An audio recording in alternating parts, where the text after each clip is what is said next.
and welcome to a new video. Today we are going to be looking at all of the books that I have hauled in the month of September. Let's get into it. I started the month by going to two little free libraries at Lucas Park and Briggs Elementary, and the books that I got there both at the same one. There's a theme: Poland. Who knew? This one is The Midwife of Auschwitz by Anna Stort. This is also available on Kindle Unlimited if you guys are interested, but this is about a woman who is a midwife at Auschwitz. I never thought about babies being born at the concentration camps, and then when I saw this book and thought of it, I was like, oh my gosh, I mean, it had to have happened. To imagine those circumstances, it feels like this is going to be an emotional book. The next one is like the book called Poland by James A. Michener. I want to read so many of his books, and this is literally the best quality one that I've ever found outside of a bookstore. So this is going like over 1,000 years. It says a tense opening chapter of this forceful and timely novel is set in the fall of 1981. I've never seen one of his books that it starts out in, modern times, and then I've only seen them when it takes place thousands of years ago. So that's going to be interesting just to see the history of Poland because I don't know too much about it.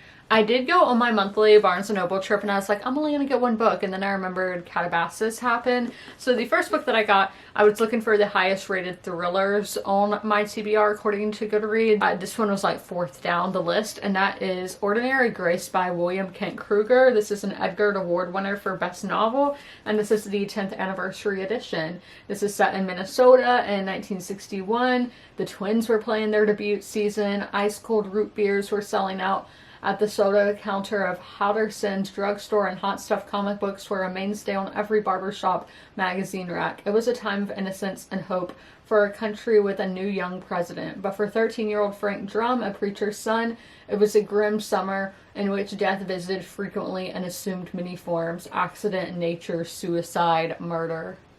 Oh my. Of course, I did get Calabasas. R.F. Kuang is one of my favorite writers, my favorite fantasy.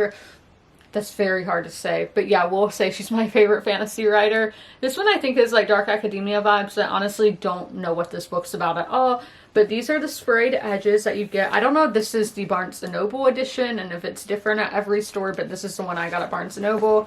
We do have, this is what the book looks like without its cover, and then we do have some cool end pages as well. Let's get there. End pages, and the spine just correct. And I think this is like Dark Academia. So this all new Dark Academia fantasy in which two graduate students must aside their rivalry and journey to hell to save their professor's soul, perhaps at the cost of their own. Ooh, Dark Academia fantasy. Let's give it a go. Of my Book of the Month books, I always have Book of the Month link down below. I am not sponsored, but they are my favorite subscription service that I get.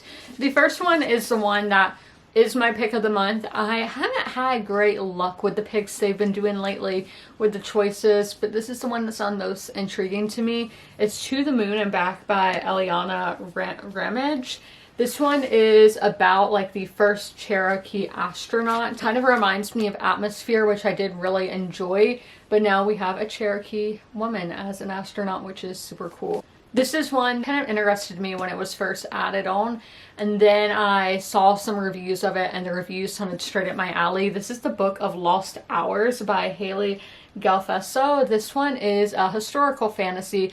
Kind of reminds me of R.F. Kuang in a ways. There are like clocks and people can go back through time, and yeah, libraries filled with books containing the memories of those who have passed. But now we're in like the Cold War era, 1965.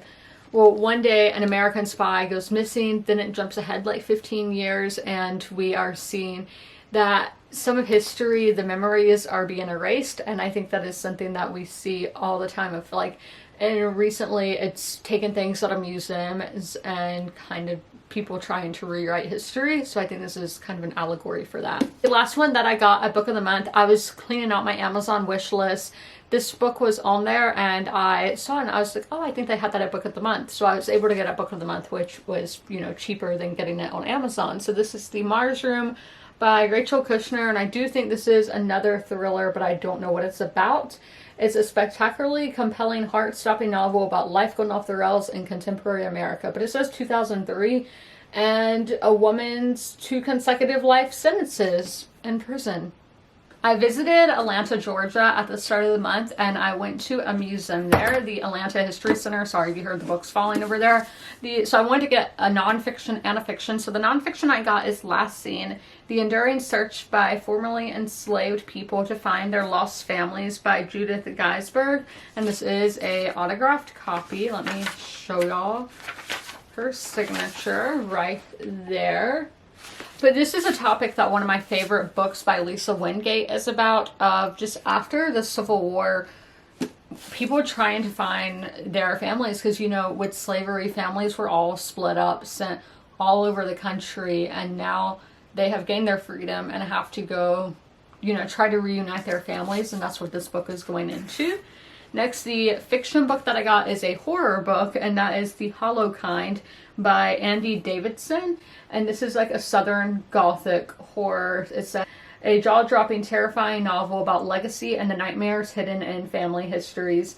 It is a twisted tale of cosmic horror, I wasn't expecting that, mixed with a stunning Southern Gothic fable that will haunt you long after you turn the final page. And I do love this cover.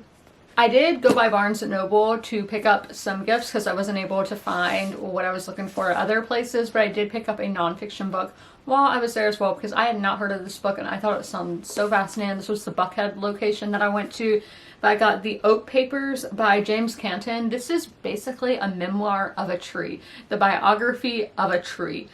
I love trees. I love oak trees particularly. They're my favorite. So a book all about this one oak tree and its history. I cannot wait to read that. I did go to an indie bookstore in Chamberlain, Georgia. I don't know if I'm pronouncing that correctly. This is Wild Aster Books, and I love the vibes. There's like such witchy vibes. Like, it was just like moody, and I really love the, you know, decor of the store, the setup of the store. And this was a book that I've been looking for all summer, but have not been able to find anywhere, but I found it there. So like the worker, I was like, thank you so much for having this book. Like, I told her all that I've been looking for it. So this is Wellfall by Elizabeth O'Connor, and this is a New York Times notable book, but this is in 1938 on a Welsh island, a well washes ashore, a dead well, and they all see that as a bad symbol, as a bad omen. There's another word that I'm looking for, but they all see this as a bad omen, meaning death. And then these two English ethnographers are trying to study the island culture. And you know, when the English get involved, I say this as somebody who is like 90-something% English, things usually don't go well for the other people. On my monthly Goodwill trip, and I picked up 3 books on this trip. The first being Astrology for the Soul by Jan Speller, and this is just helping you understand astrology better. I have recently been into tarot. I've always been interested in astrology, but I want to be able to read charts and everything. As you can see, like, we have kind of one right there. It's something that I want to know more about, so finding this for like $1.60, great way to do it. This book I do need to wipe off, but this is one that's been on my TBR since 2023, so again, finding it at Goodwill, perfect timing. This is Fault Lines by Ann Rivers Siddons, and we follow some fictional famous people in here, and I always love like a good like road trip kind of story, and I just saw it's a Mustang, and y'all know, love Mustangs. Next, we have another book that I had never heard of before, and this one also has fictional famous people, and that's California Girls by Susan Mallory. It says the California sun shines not quite so bright for 3 sisters who get dumped in the same week. That was a bad week for that family, but I think these came from the same person because they're both like, you know, California books about fictional famous people. Next, I got one at Target. This is another one that I heard about on TikTok. That is Spectacular Things by Beck Dory Stein. Now, these 2 girls, I think their mom was a soccer player. One of them becomes a soccer player, and the other is in the process of giving birth throughout this story. And it's really just a story of sisterhood, and I always love those stories. I always find them to be so moving. Another TikTok book, but one that I saw, this historian who, he's a professor in Denmark, and his focus, you know, is American history. And it was really fascinating of talking about how the Civil War was handled, the aftermath of the war, how the government handled that, got us to where we are today. Yeah, that's how history works. Everything that was before this moment brought us to this moment. But it was really interesting because I had never thought about this, of how maybe like Confederate generals and all of that were handled. led us to where we are now, led the government to where it is now. So this book is How the South Won the Civil War by Heather Cox Richardson, and the subtitle is Oligarchy, Democracy, and the Continuing Fight for the Soul of America. So when I watched that man, the professor, you know, talking about basically the same topic, a lot of people in the comments mentioned this book. I was like, oh, that sounds really interesting. I did not expect it to be so short, so hopefully it's not too overwhelming for me, because it is coming from Oxford University Press, so that is kind of intimidating. I went over to Marion, South Carolina last Friday, and I went to Foxtel's bookstore, bookshop, and Gwen and Chamber. They were amazing. If you guys are ever in the PD region, or maybe if you're on your way to Myrtle Beach, y'all need to stop at this bookstore. It's new and used books. They have t-shirts, they have stationery, they have a lot going on. And again, I loved the setup of this store. When I was talking about Wild Aster being like dark and moody, this one is just so bright. It's very spacious. That's often a problem I have with bookstores, is that they're just very cramped and crowded. But this one, I had so much room to walk around. Again, it was very bright, and that is always, again, a plus for me, because it just makes it feel so much more open. I don't feel claustrophobic. And again, Gwen and Chamber, the workers there, the owner, just, they were amazing and so kind. I loved having conversation with them. You know, Southern hospitality was going on, and the whole town of Marion, everybody was so kind. There were so many great shops. It's just the perfect Southern small town. You have the moss hanging from the trees, small town vibes at their finest, and I really loved getting to visit Marion. I did not know I would love it as much as I did. But at Foxtel's, I picked up 3 books. I picked up a nonfiction, which is Paris 1919. This was winner of the Samuel Johnson Prize, and this is by Margaret Macmillan. World War I is one of my sweet spots. I love learning about World War I, and so this whole book topic right here of these, you know, the big 3, England, France, and America, all like meeting up and discussing the end of the war and what the future holds. That sounded really good to me, because I've never heard about this. It's going to be a good time. I did pick up 2 fiction books. This first one was used, and it is The Push by Ashley Audrain.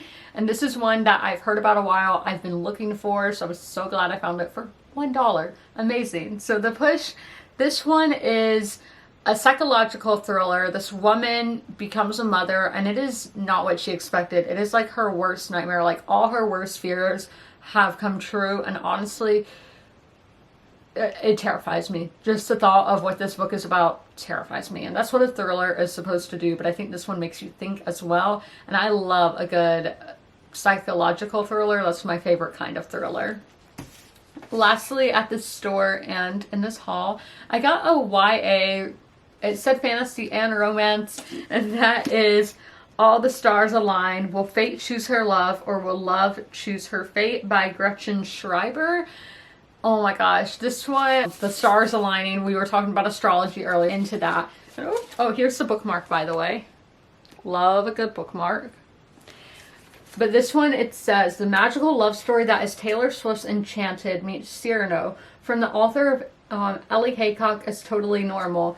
Enchanted is probably my favorite Taylor Swift song, so I saw that, and like, I was overwhelmed. I was like, okay, we need to pick this up. So to win over the love of her life and a place in her family, Piper must convince Leo to teach her his ways, and it's all going as planned until Leo confesses his own love for Piper.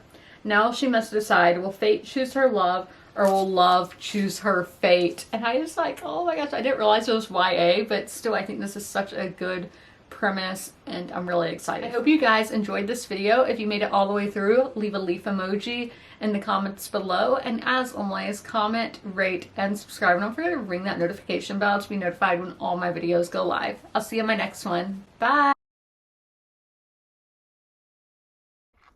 If you are familiar with my videos, you're used to seeing Sherman at the end of them. Sadly, Sherman has since passed away, but I would still like to encourage you guys to help your local shelters. Sherman was at the Darlington County Humane Society in rural South Carolina. I always have their link down below in the description if you guys would like to help them, but also help your local shelters as well. You can do that by donating, sharing posts like this one, volunteering, fostering, and adopting. which it's great to do all of those things. Great to help your community, great to help the animals in your community, and I cannot recommend it enough. All of my pets were rescues, they were strays or from animal shelters, and I love them so much, and I know how much love they can give, so knowing these pets at the shelter can equally give that much love, it's amazing. And y'all should totally take part and help out those local animal shelter pets, and please help them.